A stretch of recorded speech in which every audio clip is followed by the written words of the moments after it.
ahora con mucha alegría, con mucho entusiasmo, con mucha ilusión, vamos a recibir como les anticipé, al cardiólogo intensivista, al profesor adjunto de cardiología, al presidente regional de la Regional Montevideo del Colegio Médico, pone la mañana en camino, Álvaro Niggemeier. Buen día y bienvenido, Álvaro. Buen día, Alejandro. Un gusto estar nuevamente contigo en este programa. Y bueno, espero que estés muy bien. Sí, estoy muy bien, gracias. ¿Y vos cómo estás? Bien, estamos realmente trabajando mucho, con, pero como tiene que ser, o sea, yo hago cardiología y CTI, y en esta época de invierno y de pandemia es cuando tenemos la mayor sobrecarga de trabajo y en eso estamos. Ahora nos estamos haciendo un hueco para poder conversar contigo. No, me consta que es así, porque incluso para lograr agendar un encuentro no me resultó fácil, porque justamente tus tareas profesionales inhibían de esa posibilidad. Mira, dijiste al pasar algo que yo incluso anticipé, sobre lo cual te iba a conversar. Yo recuerdo las voces de mis mayores, aún vigentes, y muchas de esas voces, de a poquito, sin querer, las empiezo a asumir como propia yo. Hay otras que no, créeme que hago el esfuerzo de que esas voces yo no me hago eco de ellas, pero bueno, estamos en esa puja constante. Esto ya sale estrictamente de los asuntos estrictamente médicos, aunque no de los asuntos vinculados a la salud, pero ese es otro tema. Álvaro, yo recuerdo cuando los veteranos, mi abuela y sus entornos decían de que el frío, ojo con el frío, ojo con las personas operadas o que sufren, ese término se usaba mucho, del corazón. Bueno, estamos en frío, hay una ola de frío anunciada por Inumet, arrancó hoy, estaba vigente hasta el domingo, la semana pasada hubo otro, y vos sos cardiólogo, así que se impone la pregunta, ¿qué nos pasa con el cuore, el bobo? Se dice, sí, diciendo el bobo, y con el frío. Cuando nos exponemos al frío, sobre todo a los cambios de temperatura, porque de repente la gente que vive en Ushuaia está acostumbrada al frío y están más adaptados, pero desde el punto de vista de la cardiología lo que son peligrosos los cambios bruscos de temperatura, ya sea pasar de temperaturas intermedias a olas de frío como para olas de calor. Ahora, en particular con la ola de frío, cuando nos enfrentamos a una situación de frío, el cuerpo tiene que trabajar más para producir calor y para mantener el calor. Entonces, eso produce una vasoconstricción muy importante y aumenta hasta un 20 o 30% los problemas cardiovasculares agudos con las olas de frío, porque sube la presión arterial, sube el consumo de oxígeno del cuerpo, el corazón tiene que trabajar más y aumenta la incidencia de accidentes coronarios. O sea, hablando en criollo, se descontrola la presión, el que tiene falla cardíaca se descontrola la falla cardíaca porque el corazón está más exigido, y el que tiene enfermedad coronaria está más expuesto a tener problemas coronarios como angor, como dolor de pecho o como infarto. Y bueno, y en general nosotros lo que le recomendamos a nuestros pacientes es que se cuiden más que nunca con la medicación, con la dieta, pero que eviten exponerse a las bajas temperaturas, o sea que si van a salir en los momentos más fríos, se abriguen bien, se pongan gorro, que por la cabeza se pierde también una parte importante de calor, y que eviten, a veces cuando voy a trabajar veo muchos deportistas a las 7 de la mañana en los parques o en las ramblas. Eso está bien de repente para alguien joven sano, pero un cardiópata tiene que evitar hacer ejercicio en las horas de más frío, que son al amanecer y al anochecer, porque y está bien que tomen aire libre y que caminen y que hagan ejercicio, pero que busquen el momento en que pega el sol, que hay un poco más de calorcito y que eviten esos cambios bruscos de temperatura. Bien, perfecto. A su vez también, ya que estamos enganchados, digamos, con el aumento, con la bajada de la temperatura, la gente se encierra más, se ventilan menos los ambientes y se disparan las infecciones virales, influenza, que es la gripe, el virus incisional respiratorio, el adenovirus, y ahora, en estos últimos años, 2 años, el COVID, y esas infecciones virales también afectan a los cardiópatas y provocan mayor problemas coronarios, mayor miocarditis, mayor falla cardíaca. O sea que las infecciones virales son un agravante y se tienen que cuidar más que nunca de los contagios. Bien, y en ese contexto entonces, vos arrancaste esta charla subrayando, bueno, con estos fríos, con la pandemia, y entonces me parece que es oportuno, teniendo en cuenta que hoy, por ejemplo, para usar un solo ejemplo, pero hay más de uno, la R titula: Ministerio de Salud dispone el uso obligatorio del tapabocas para 4 casos y lo recomienda para otros 6. Me gustaría conocer tu opinión al respecto. Vos has estado muy atento siguiendo la evolución de la pandemia, que en todo caso habría que recordar que aún no se ha ido. Se desactivó la llamada emergencia sanitaria, pero esto no significa que haya terminado la pandemia. ¿Es correcta esta definición? Sí, es tal cual. Acá, digamos, lo que nosotros tuvimos, a mi criterio, un mensaje equivocado, que fue en los primeros días de abril, una conferencia de prensa del gobierno que puso fin a la emergencia sanitaria, que sobre todo porque la emergencia sanitaria tiene algunas implicaciones económicas y de contratos y de subvenciones que bueno, tendrían sus argumentos para ponerle fin.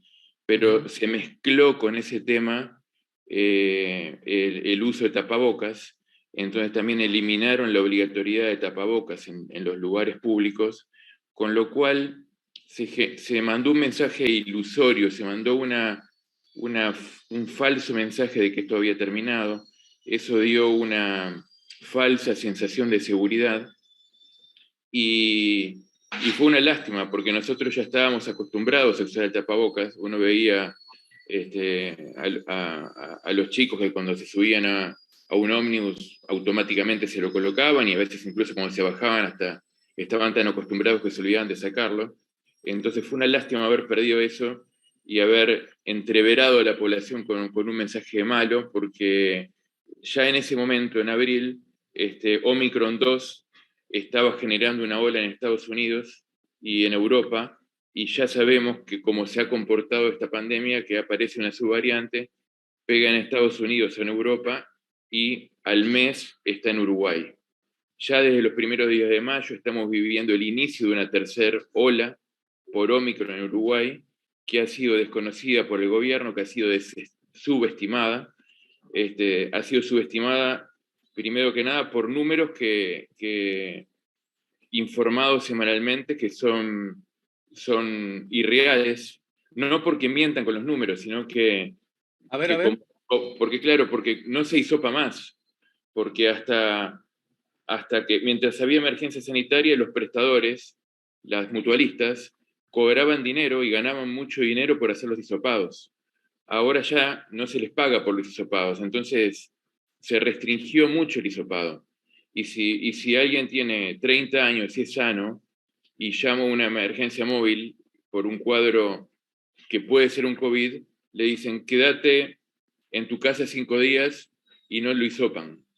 Entonces los números de casos de COVID, que en mayo empezaron a ser 700, 800 por día, y la semana pasada eran 1000, 1100 por día, son irreales.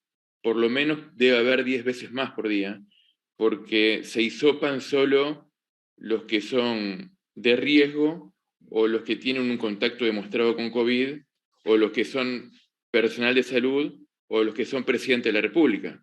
A mí me gustaría que todos los ciudadanos tengan la posibilidad de hisoparse, que tengo yo como médico, que me agarré COVID y cuando tuve síntomas bajé a la emergencia y me hisoparon automáticamente, o como el presidente de la calle Pou, bueno, que tuvo síntomas y le hisoparon y ahora salió en la prensa, que estaba bien, que yo me alegro, pero un ciudadano común que es sano y quiere saber si tiene COVID, en este momento llama al sistema de salud, y es una hazaña poder conseguir un hisopado. Es decir, que los números positivos del COVID por día son irreales. ¿Entendés que son 10 veces más? No es que sean irreales, son los números que corresponden a una baja población que se hisopa. Lo que hay que entender es que no es una muestra representativa del país, porque como no se hisopa a los casos, el porcentaje de hisopados no es representativa de la situación epidemiológica. No sé si me explico. O sea, nadie nos está mintiendo. Lo que es diciendo, bueno, si solo hisopo digo, como para poner un ejemplo burdo, si solo hisopo, no ocurre así, pero pongo un ejemplo, si solo hisopo a los mayores de 80 años, no es representativo de toda la población. Voy a tener un número de hisopados que es de un bajo porcentaje de la población. Entonces vos entendés que eso no solo constituye un error, sino que además está en alguna medida fundamentado en que en el marco de la emergencia sanitaria, el que te hicieran el estudio a propósito de si eras o no positivo, lo que nos ocurrió a todos tantas veces, ¿no? Algunas decenas de veces, vos decís que eso estaba fundamentado en una acción médica, pero con una retribución económica que al no tenerla hoy día es desactivada o desestimulada la acción médica. Una acción, una cobertura económica tan importante que si investigáramos los balances de los prestadores del Sistema Nacional de Salud, de las mutualistas, muchos de ellos, por el dinero que recibieron por hisopados, transformaron balances negativos en positivos. O sea, como que fue un importante ingreso de recursos. Al restringirse eso, como es lógico, porque en abril había pocos casos y estábamos todos relajados, estaba todo bien, yo creo que... Pero eso motivó que hoy poder conseguir un hisopado es prácticamente una hazaña. Y mucha gente tiene que ir y hacérselo particular o en la farmacia, y si te haces un hisopado en la farmacia tampoco aparecen los números oficiales. Entonces, a lo que voy es que más allá de que el manejo económico no lo voy a discutir, probablemente sea correcto, a lo que voy es que eso genera que se hisopa solo un bajo porcentaje de la población y que el número absoluto es no representativo de lo que está ocurriendo, y probablemente el número sea 10 veces mayor. Bien. Entonces, cuando informo números bajos, informo una situación irreal, doy una falsa sensación de seguridad y provoco que la gente no se cuide, y si no se cuida se enferma más, hay más COVID, hay más enfermedad, hay más muerte, hay más long COVID y hay más secuelas. Entonces, y en ese contexto, a ver, quiero entender algunos asuntos. Cuando todo esto nació, me refiero a la pandemia que originó en nuestro país y en muchos otros, la emergencia sanitaria, yo recuerdo, vos Álvaro, corregime si yo le estoy agarrando el bizcochazo, ¿de acuerdo?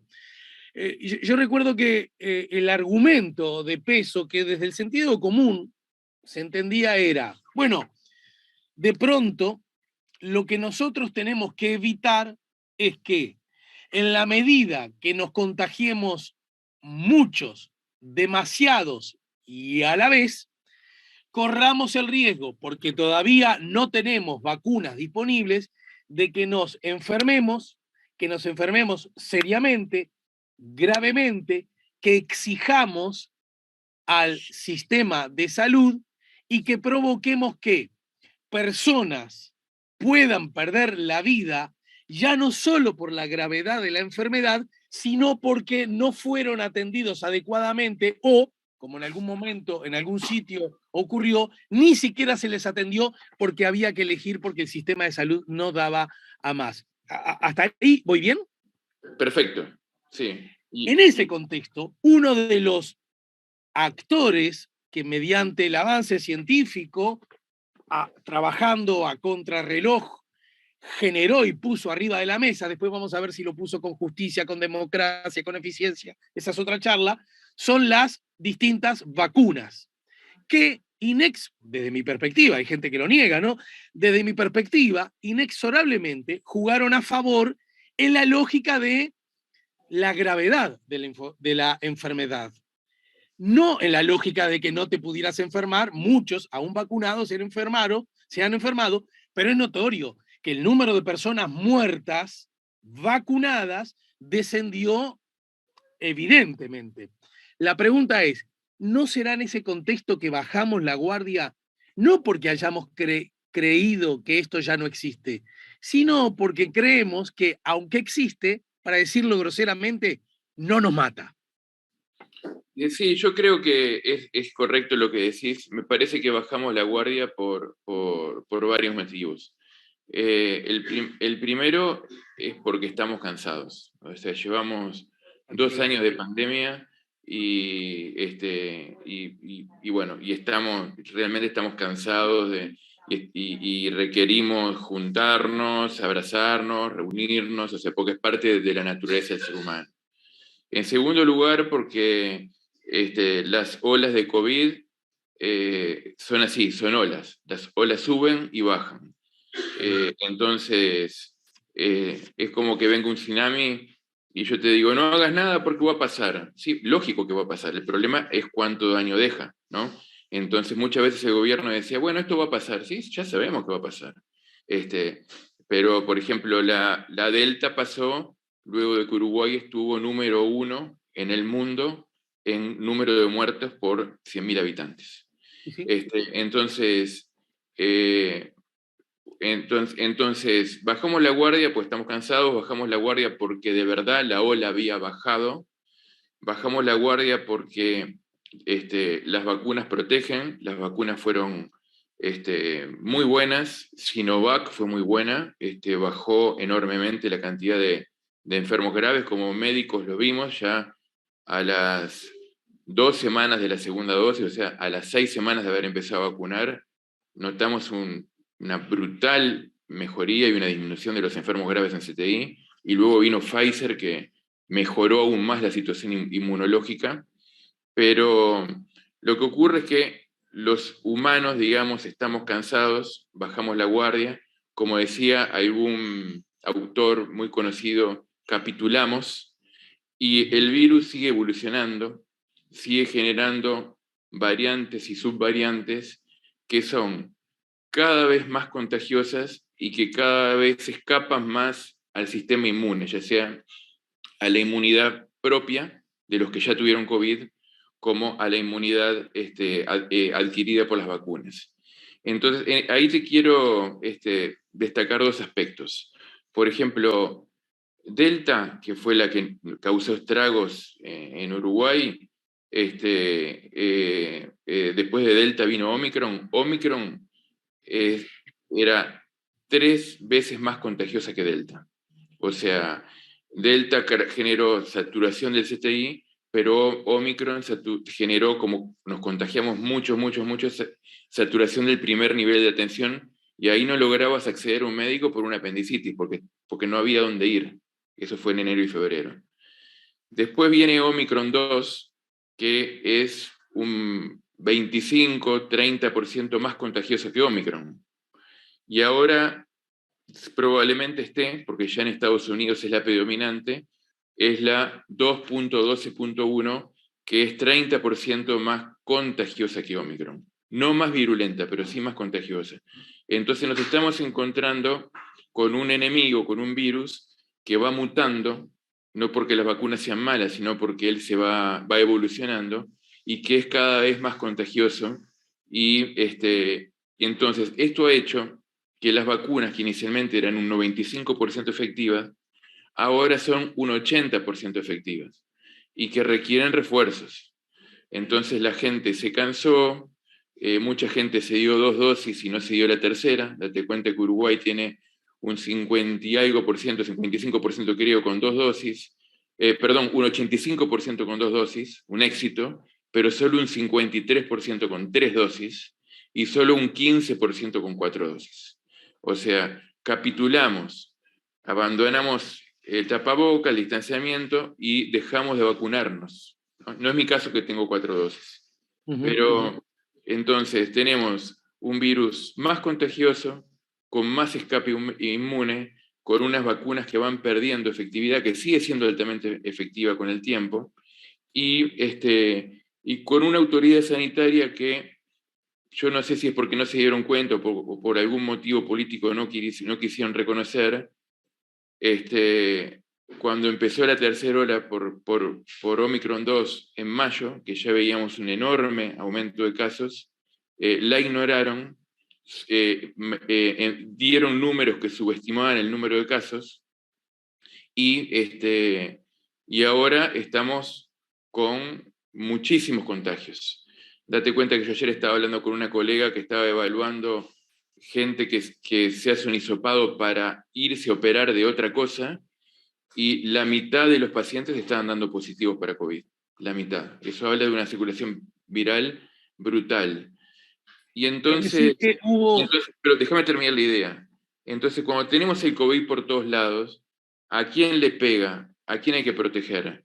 Y hay que proteger a la población más vulnerable, que son los mayores, sobre todo los mayores de 70 años, y los inmunodeprimidos, que son los que tienen cáncer, enfermedades autoinmunes, enfermedades crónicas, porque por más que estén vacunados se enferman y se enferman gravemente. Entonces ahora el perfil de paciente que estamos teniendo en CTI es el de pacientes que tienen enfermedades, inmunodeprimidos, el de pacientes añosos, todos vacunados, con 2, 3, 4 dosis, y estamos viendo también los no vacunados, que también son responsabilidad nuestra. Yo no puedo decir, como no se vacunó, que se jorobe, no lo cuido. Tenemos que cuidarlos, aunque no se vacune. Y la forma de cuidarlos es en los lugares de mayor riesgo de enfermarse, mantener distanciamiento social, ventilar y usar tapabocas. Y ahí voy a que el comunicado del ministerio de ayer tiene dos características. Lo primero es que es tardío, viene un mes más tarde. Este comunicado tendría que haber sido del 7-8 de mayo cuando empezó la ola, y hubiéramos evitado mucha enfermedad y muerte y mucho sufrimiento. Y en segundo lugar, que no va al nudo del asunto. Acá el nudo del asunto para cualquier trabajador es que por tomarte un ómnibus para ir a trabajar, podés enfermarte y morir de COVID o de gripe. Y el comunicado de ayer no, no introduce la obligatoriedad del uso de tapabocas en el transporte público, lo cual, como médico, me sorprende. Yo no puedo creer, no entiendo quién asesora al ministro, porque en este momento tú te tomás un ómnibus desde el centro para ir a 8 de octubre y Belloni, y la gente viaja apretada como ganado, con las ventanas cerradas, porque muchas veces las ventanas no abren, y tú como usuario del transporte, tenés que discutir mano a mano con el que se sienta al lado, porque le decís, ponete el tapaboca por favor, te va a decir, no, no es obligatorio. Entonces, hace falta un mensaje claro. Yo creo que el nudo acá del asunto es que en algunos lugares, así como el ministerio dijo, es obligatorio utilizar tapabocas en los centros de salud, con lo cual estoy de acuerdo, tendría que haber dicho, es obligatorio utilizar el tapabocas en el transporte público, porque te aseguro que se enferman más viajando en un ómnibus lleno que yendo a una policlínica del barrio de una mutualista. Entonces, ahí está el nudo, comunicado tardío e insuficiente.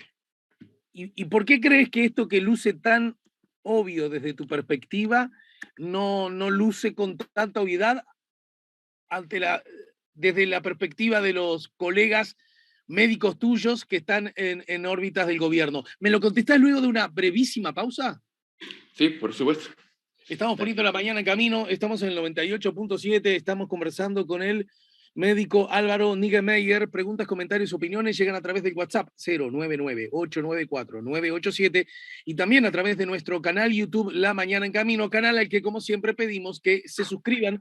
Ya hemos superado la barrera de los 3.800 y bueno, tenemos genuino derecho a ilusionarnos con llegar más temprano que tarde a los 4.000. Ya venimos. Estamos poniendo la mañana en camino, estamos en el 98.7, estamos escuchando a Vera Cienra. A propósito, bueno, hoy hemos escuchado a Ray Charles, escuchamos hace un ratito a Níquel. Vera Cienra también nos ayuda a poner la mañana en camino. Estará esta formidable intérprete uruguaya de larguísima y buenísima trayectoria. Se presentará este domingo a las 7 de la tarde en la Sala Citarrosa, que ha sufrido modificaciones, reformas y que ha reabierto sus puertas, lo que también constituye una buena noticia. Estamos conversando con el médico cardiólogo, profesor adjunto de cardiología, presidente de la Regional Montevideo del Colegio Médico, Álvaro Niggemeier. Álvaro está insistiendo en que no deberíamos bajar la guardia, que esto que hemos hecho todos, pero convengamos, de alguna manera fuertemente influenciados por la autoridad sanitaria que decretó el cese de la emergencia sanitaria. Bueno, esto de capitular con el COVID entiende que en algunas acciones a propósito del reencuentro, seguramente él, igual que yo, y que todos lo vivimos como buena noticia, sin embargo, quizás estamos exagerando en algunas cosas. Por ejemplo, en el uso del tapabocas, decía recién Álvaro que, y corregime si te estoy citando mal, que lo resuelto ayer por la autoridad sanitaria acerca de retomar el uso del tapabocas, cito como fuente montevideo.com, ante suba de contagios de COVID dispuso el uso obligatorio de tapabocas en ciertos casos, no incluye la obligatoriedad de usarlos en el transporte público y vos sentís que eso, por ejemplo, es muy obvio, es muy evidente que debió haber sido el dictamen de la autoridad sanitaria debió haber reimpuesto la obligatoriedad del uso del tapabocas, por ejemplo, en el transporte público. Sí, sin duda, eso, de la misma forma que el Ministerio, no estamos dudando de que tiene la capacidad de obligar, porque está obligando a utilizarlo en los sanatorios, en mi criterio acá el nudo del asunto, que donde muchísima gente se está enfermando, es el transporte público, porque las características de Omicron 2, cada ola tiene sus características. Ya dijimos que Delta, que era la P1, saturó el sistema de salud en su CTI. Omicron saturó el primer nivel de atención por el altísimo número de casos. Y ahora Omicron 2 lo que hace es que como todos nos estamos agarrando COVID, tiene dos consecuencias muy graves. Lo primero es que enferman gravemente los más vulnerables, digamos los mayores los mayores de edad, los mayores de 70 años, los que tienen enfermedades crónicas, y tenemos que cuidarlos. Y una de las formas de cuidarlos es que cuando esa gente no tiene más remedio que tomarse un ómnibus para ir a trabajar, todos nos pongamos tapabocas. No opcional, no liberado a la libertad individual, porque un chico de 20 años puede decir, yo no me lo pongo porque a mí no me va a pasar nada. A vos no te va a pasar nada, pero a la señora que está al lado, sentada, que tiene un cáncer de mama y que tuvo quimio, sí le va a pasar y tú tenés que cuidarla a ella. Y el Bien. ministerio tiene que cuidarla a ella y no la está cuidando. Y otro tema es que apostar a que todos nos agarremos COVID como para ir a la inmunidad de rebaño, que a veces parecería que alguien quiere ir por ese lado, es un error, por dos cosas, porque COVID sigue evolucionando y las nuevas cepas están reinfectando a los que ya tuvieron. Hay gente que tuvo COVID en enero y ahora tiene de nuevo en marzo o en abril, porque son distintas cepas y provocan reinfección.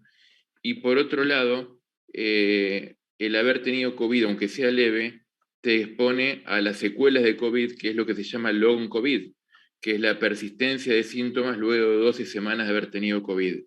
Y que es un problema de salud tan importante, pero tan importante, que algunos autores lo comparan con las secuelas de la Segunda Guerra Mundial, con las secuelas de la polio, con las secuelas del VIH, y que los principales seguros de salud de Estados Unidos, que lo que quieren es hacer dinero, como ven que es un problema tan importante de salud, lo están excluyendo de las pólizas.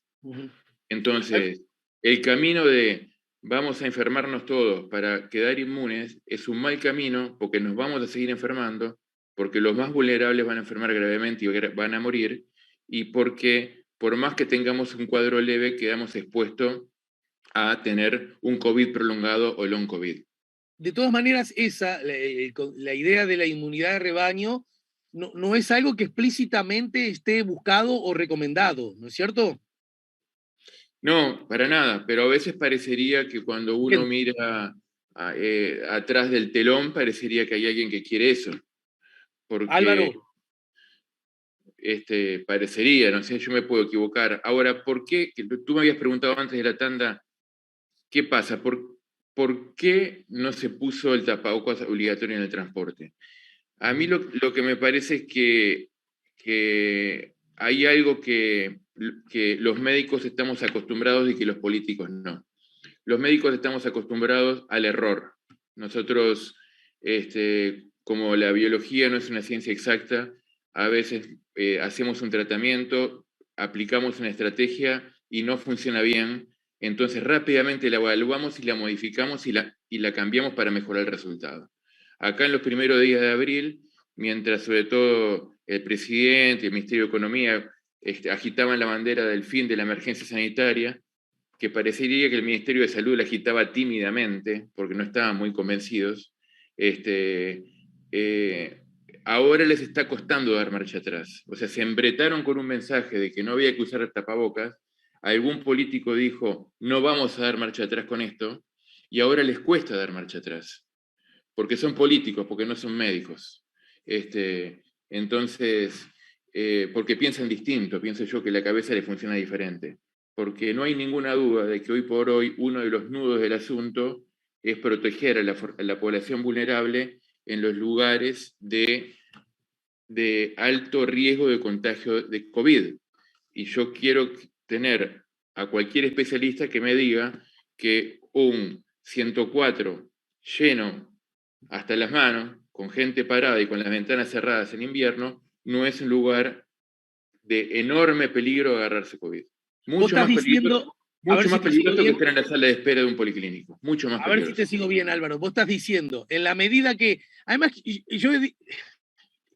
a veces siento que estoy un poco solo en esta. A mí, la peripecia por la que pasó la humanidad, no Uruguay, la humanidad con relación al COVID, yo digo que por supuesto se enmarca en lo que a grosso modo podríamos llamar una mala noticia, pero digo, sin embargo, que fue también una oportunidad para entre todos aprender cosas. Y una de las cosas que a mí me gustó advertir que estábamos aprendiendo y es convivir con la ignorancia. ¿Qué quiero decir? Hay cosas que nos pasan y que no sabemos cómo resolverlas y que conforme se nos enfrentan, tenemos que empezar a auxiliarnos en el conocimiento científico, en la propia dinámica de la vida, en ver cómo las resolvemos. Y así fue como advertimos que primero, muy en el arranque, se dudaba acerca de la eficiencia del tapabocas, después de la idea de la inmunidad de rebaño, la propia aparición de las vacunas, todo eso en algún punto yo siento que han sido, yo que estoy creando un niño,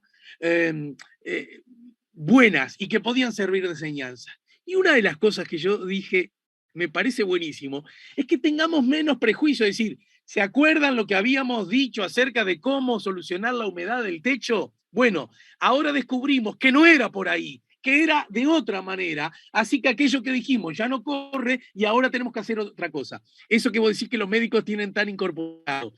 Si los políticos entendiesen que no está tan mal a veces decir una cosa y de pronto decir, uy, esto que yo pensaba que era de una manera, ahora resulta que es de otra. Si fuese así, vos decís que inequívocamente deberían asumir la obligatoriedad, por ejemplo, por decir solo una cosa, del tapabocas en el transporte público. Es así. Sí, no tengo ninguna duda en este contexto epidemiológico, ¿no? Que en este momento probablemente si uno toma un ómnibus con 40 o 50 personas, pero con certeza alguno de ellos es COVID positivo, en este contexto epidemiológico. Ya te digo que ayer una colega me dijo que estuvo revisando hisopado de 10 pacientes que se fueron a hisopar para operarse por otra cosa y la mitad fueron positivos. Entonces, tenemos una circulación viral altísima que se pudo haber previsto tomando esta medida hace un mes. Bueno, y ahora tenemos que adecuarnos a lo que hay. Y aparte el tapabocas no solo te protege del COVID, sino que te protege de la gripe, de la influenza, del adenovirus y del virus incisional respiratorio. Pero todo eso existía antes y no usábamos tapabocas.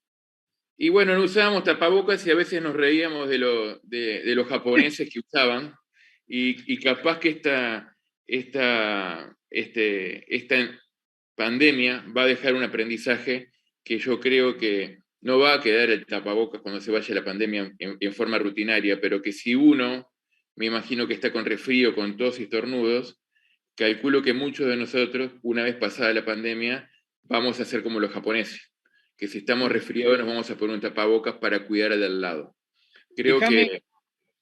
Espero, ojalá deje algo positivo, porque ¿quién no dijo qué hace ese japonés con un tapabocas puesto? ¿No? ¿Qué hace? Y era porque estaba resfriado y nos estaba cuidando. Y nosotros como buenos charrúas decíamos, pero qué tonto el japonés, ¿no? El japonesito ese. No, claro. En todo caso, bueno, algunos mensajes llegan, dice Ale, a propósito de lo que yo dije, ¿no? Bueno, dice Ale, el ministro forma parte del sistema político, pero es un médico, no sabe dar marcha atrás, es el médico. Bueno, yo lo planteé de tal forma que... No, pero yo por eso te dije una cosa, que ¿viste cuando termina una carrera la bandera cuadros? Sí. ¿Qué dice? ¿Terminó? ¿Llegó? Sí. Mientras el presidente y economía y muchos la agitaban con firmeza, el ministro la agitaba con timidez, no convencido, porque cuando uno lo escuchaba, como él es médico, pero claro, pero él forma parte de un poder ejecutivo. Él no puede, o sea, me imagino que ellos deben tener reuniones y tienen que tomar medidas por consenso. Y arriba del ministro está el presidente. Y también se tienen que juntar o sea, esto no es solo economía ni salud, también, y entonces, realmente, sí, yo lo conozco al ministro, es un excelente médico, yo destaco el desempeño que ha tenido, la verdad que ha sido una figura importante, pero muchas veces no puede hacer, o sea, no puede hacer solo lo que él quiere, porque forma parte de un sistema político y forma parte de un gobierno, de un gobierno. Entonces, me imagino que en la interna deben discutir estos temas, porque Bien. no son tontos, y llegarán a conclusiones y a consensos que son los que nos transmiten a nosotros. Doctor, en el final, no sabes, me había hecho una lista de temas para hablar contigo y no los he abordado porque quisiera también, la verdad que me gusta conversar con vos, entonces más temprano que tarde volveremos a agendar un encuentro en los escasos tiempos libres que tenés entre tus recorridas. Pero quiero hacerte una pregunta que quiere intentar tirar por la borda todo lo que dijiste. Bien. Pero no es así, es volviendo al punto inicial, al casillero del arranque del ludo. El sistema de salud, y en particular, para decirlo en criollo, el CTI. Uno de los graves problemas, insisto, era que se saturase y que se muriesen personas que no tenían por qué morirse. Cuando digo, lo digo así para que todo el mundo lo entienda, ¿verdad? La pregunta es, esta circunstancia por la que estamos atravesando en el marco de la pandemia, ¿peligra la atención en el nivel más intensivo de la salud?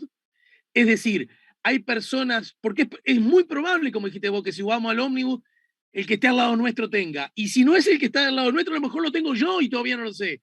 La pregunta es, ¿nos podemos morir o la podemos pasar muy mal o porque estamos razonablemente vacunados, ya no tanto, y por lo tanto agitamos la bandera a cuadros?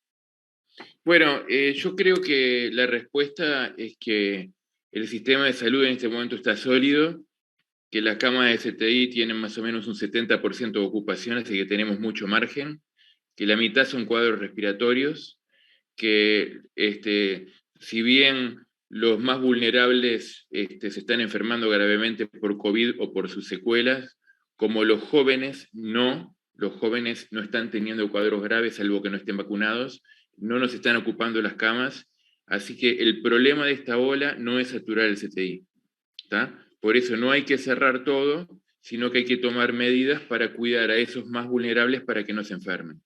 Eso es un poco, ahora, ¿cómo viene el futuro? Yo justo estaba leyendo en estos días de que apareció en Sudáfrica la cepa B.4 y B.5, que son subvariantes de Omicron que tienen más escape inmune, que van a contagiar más a los que tuvieron COVID y más a los vacunados y que probablemente sean más virulentas. Entonces, lo que nosotros esperamos es que esta ola de Omicron sea más prolongada que las anteriores y que estas otras dos cepas que son preocupantes podrían llegar a ser un poco más agresivas. Entonces, la respuesta es, hoy en eso estamos tranquilos. Nadie se va a morir por no tener los cuidados adecuados, como sí ocurrió en mayo y junio del 2021, en que murió gente por no tener cuidados adecuados en CTI, por no tener recursos adecuados, por no tener personal que los tratara capacitado y por no tener cuidados críticos. Ahora no, ahora yo creo que el sistema está sólido, que tiene buena capacidad de camas, que el número de enfermos críticos lo manejamos con bastante cintura porque son pocos, y cuando decimos son pocos, bueno, ¿cuáles son? Y bueno, son los mayores de 70 años vacunados, los enfermos crónicos vacunados y los no vacunados. Entonces, por más que sean pocos y que no saturen el sistema, como sociedad los tenemos que cuidar. No tenemos que dejarlos que queden liberados a su suerte. Entonces, va cambiando el indicador. Cada hora tiene un indicador distinto. La Delta, el indicador era la saturación de CTI. En Omicron, el indicador era la saturación del primer nivel de atención. Sí. Y la Omicron 2 y las que vienen, el indicador va a ser la enfermedad grave y muerte de los más vulnerables. ¿Cómo lo evitamos? Cuidándolos, usando todos tapabocas, vacunándonos todos con la tercera y cuarta dosis, e incorporando una medicación que está en el mundo desde diciembre, que es el Paxlovid, que es un medicamento bioral que, dado en la población de riesgo precozmente, con el test positivo de COVID, a una persona de riesgo le mando el Paxlovid, que es un comprimido cada 12 horas por 5 días, y le disminuye un 95% de la posibilidad de enfermedad grave y muerte. ¿Eso se está recetando hoy día? Ese medicamento todavía no está disponible en Uruguay, porque como toda droga nueva y buena y efectiva, es de Pfizer, y yo aclaro que no tengo ningún conflicto de interés de Pfizer, porque ya van a empezar los haters en Twitter diciendo, estás haciendo millonario. No hago un peso con esto. Es un medicamento que, dado precozmente en la población de riesgo, disminuye un 95% el riesgo de enfermedad grave y muerte. No ha llegado a Uruguay porque, como toda cosa buena y cara, ¿quién la consume primero? El primer mundo, ¿no? Claro. Europa, Israel, Estados Unidos, que la están usando ya desde diciembre. Y los resultados han sido muy buenos para esta población de enfermos. ¿Repetir no estoy hablando, el nombre de la medicación? Paxlovid. Bien. Paxlovid es una combinación de dos fármacos, y bueno, hay muchos artículos. Está ya aprobado por la FDA de Estados Unidos y por la Agencia Europea de Medicamentos ya desde diciembre. O sea, ya lleva unos 6 meses de aprobado, así que calculo que en algún momento va a llegar en Uruguay, dependiendo de la capacidad de negociación que tenga la autoridad sanitaria con el dueño de la patente del medicamento, ¿no? Porque, bueno, ahí entramos en otro tema muy grande, que es la industria farmacéutica. Es muy importante para desarrollar medicamentos que prolongan la vida y que nos curan, pero a su vez también tienen que ganar dinero y a veces lucran. Entonces, son temas que deben estarse negociando a otro nivel, al cual yo no accedo. Bien. Bueno, sí, pero el señor que vende aspirinas gana dinero, lucra, pero si hay que comprarlas, se tiene que comprar, ¿no? Y bueno, el Paxlovid hoy Uruguay lo necesita porque tenemos un montón de enfermos que yo ayer estuve de guardia en CTI y ingresé a un paciente que si bien tenía 90 años, es un contador en actividad, que trabajaba 8 horas por día y que iba al trabajo en su auto, o sea que biológicamente tenía 70 y algo de años, por más que la cédula decía 90, estaba muy bien y bueno, tuvo la desgracia de contagiarse de COVID y estaba teniendo una evolución muy mala. Ese paciente en particular se hubiera beneficiado muchísimo si al tener el test positivo le hubiéramos podido dar esta medicación. Álvaro Nigemeyer, ¿es Nigemeyer o Nigemeyer? Es como quieras, a mí me dicen Nigemeyer y a mi hermano Nigemeyer. Así que como vos quieras está bien. Bueno, Álvaro Nigemeyer, manda saludos a tu hermano Nigemeyer, ¿de acuerdo? Bueno, Gracias por el tiempo. Muy bueno, amable. gracias a vos y bueno, y dejamos algo pendiente para otra. Un abrazo.